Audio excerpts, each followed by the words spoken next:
It's a great pleasure for us to introduce Dr. Brian Whitchurch, who is visiting our institute, Schola Humanistica.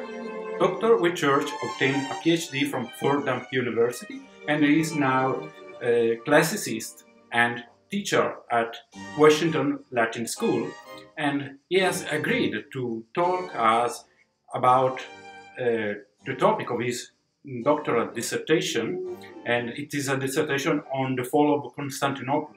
And so, Dr. Whitchurch, what can you tell us about your current research? Sure, thank you. I'm happy to say a few words about what I'm doing with my research. So, for some context, the Constantinopolis of Ubertino Posculo is a work which retells the burning of the city and also the events that lead up to that. Now, I particularly have focused on looking at Book 4 of the Constantinopolis, which describes the fall of the city itself.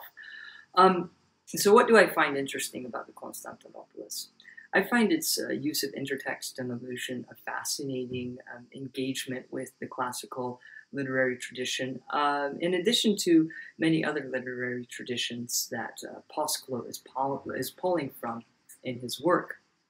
As I went through the poem and looked at Book 4, I think some of the more interesting observations that I came up with and that I saw in the text were that it is fundamentally a crusading text, one designed to encourage the reader to participate in a crusade to retake the city, an effect that makes the Constantinopolis a propagandistic work of literature.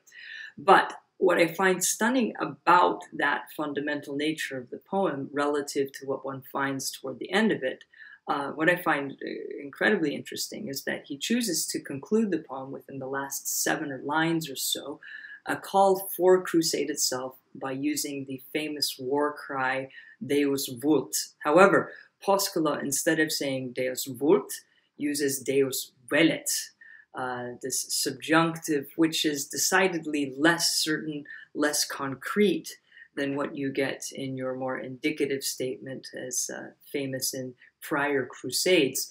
And I find that in this subjunctive call for a crusade that dwells in the realm of doubt, very telling of the complexity and the tension with which Posculo enwraps his poetic work.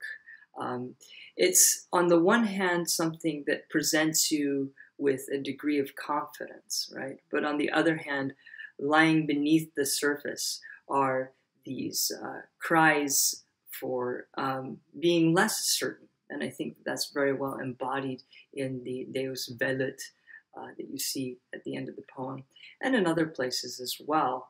Again, it's a poem that not many have read as a work of literature, and this is what I've attempted to do in my research to this point, and I look forward to continuing to work with Ubertino Posculo in the years to come, not only on my own, but with a handful of scholars in Italy and elsewhere who have taken an interest in this poem that definitely deserves more attention.